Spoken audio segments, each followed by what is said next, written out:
Okay, so I watched the press conference last night for Deontay Wilder versus Robert Helenius. Now that was free here on YouTube, on the Premier Boxing YouTube channel, and only 6,000 people watched it. Only 6,000 people. I mean, when Anthony Joshua has a press conference, hundreds of thousands of people are tuning in live to watch it. When Tyson Fury does a press conference, hundreds of thousands of people are tuning in to watch it. But only 6,000 for Deontay Wilder versus Robert Helenius. So again, this goes back to the point, and I don't want to come across like I'm hating, but he ain't that superstar that some of his wildettes claim that he is. He just isn't, okay? Now, what I took out of this press conference, I mean, firstly, they had the Kelly Plant and Durrell, they were actually on the stage at the Barclays Center. But with Wilder and Helenius, they've done it via a link, some kind of Zoom, whatever it may be. So is it a case of they couldn't make it or didn't want to make it, or no idea why they've done it that way. But hey, it doesn't really matter, I suppose. Now, what I got from this press conference is, firstly, Robert Helenius knows he's going to get knocked out. That's what I got from this press conference. The weather's crap today, it's like wet, horrible. Yeah, so Robert Helenius, he gave the impression he knows he's going to get knocked smooth out by Deontay Wilder. Wilder also knows that. Now, Wilder was very praising of Robert Helenius compared to his usual shouting of his bomb squad and all that kind of stuff. He wants a body on his record. He didn't do any of that. Why? Because he knows that Robert Helenius is going there to potentially just get payday and lay down. Expect the Wilder versus Malik Scott fight all over again. But hey, even if Robert Helenius gives it a good go, Robert Helenius is just another version of Dominant Brazil. Stylistically, skillfully, punching power, it's Dominant Brazil. And we all knew what happened with that one. But Wilder was giving some kind of speeches that were quite incoherent at times. I didn't know exactly what he was talking about. To be honest, I don't think the chat did either. They were too busy just putting in hashtag bomb squad and all that kind of stuff. They had no clue.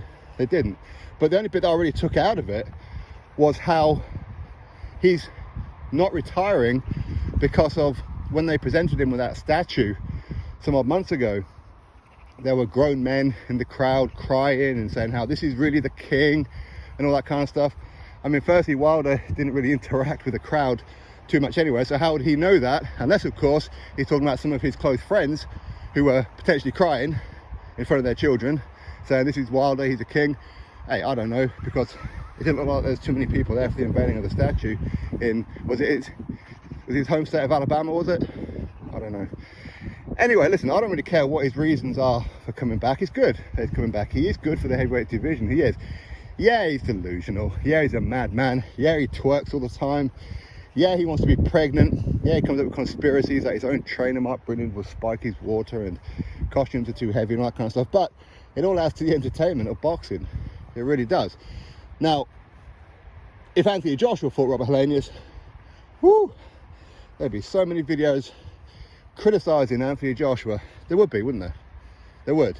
And whoever it is that Joshua fights next, whether it's a good opponent or not, people are going to criticise. But of course, when it comes to Wilder, all is forgiven. Now, as I said, I didn't really understand what it was that Wilder was getting at, and he was coming out with some hellacious speeches. You know, you get asked one question, and he goes on like a 10-minute speaking. You know, I mean, I didn't get it. And the guy who was asking the questions, I forgot his name. I've seen him plenty of times. He's got like a mole on the side of his face, which I'm pretty sure when I first seen him, it was on the side of his neck. I mean, if he had that much plastic surgery, it's like pulled the mole up to the side of his face. I don't know. But I think that, again, that guy, he was asking a question, a very simple question, but it took forever to get the question out. It's like he'll answer the question, he'll ask the question and then speak for about a minute himself before giving the fighters a chance to answer. You know, he wouldn't refer to Deontay Wilder as, Deontay, how do you predict this fight going to go? Hey, Deontay, what's your reason for coming back? No, he'd be calling him Bomb Squad, the Bronze Bomber, former WBC World Heavyweight Champion, and all that kind of stuff. It was ridiculous. And of course, you have to slip in the fact that it was going to be on pay-per-view every time he spoke as well. You know, I suppose sometimes you just can't get the staff, can you? You know, you can't get people who are going to give fans what they want. At the end of the day, we don't want to be hearing these kind of people speaking. Just get your question out, move on, let the fighter speak.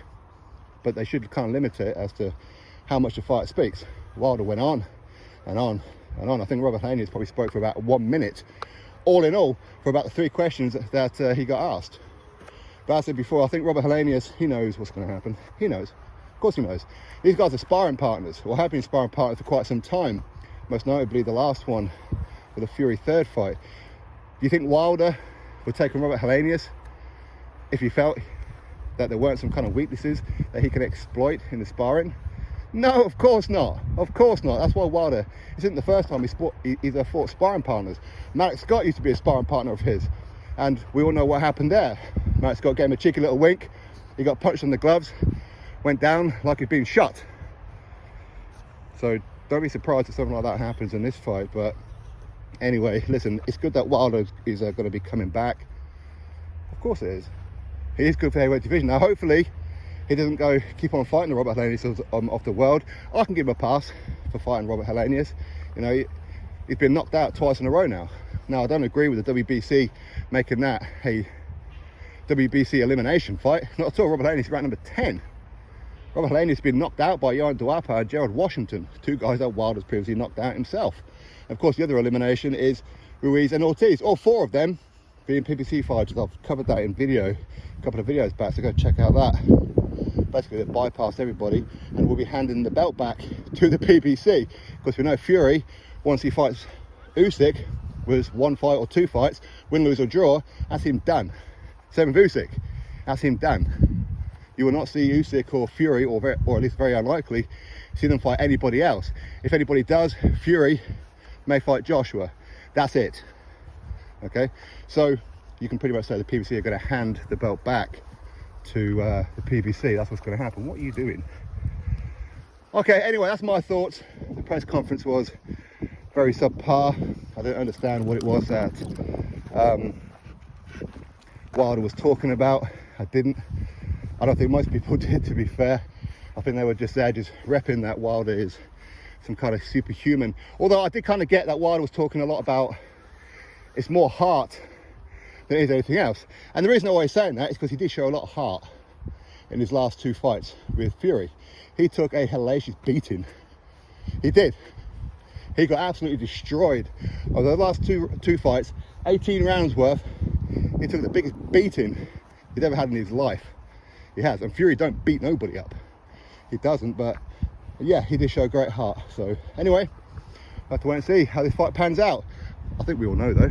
Drop your thoughts below, click thumbs up, subscribe, and I'll catch you on the next video.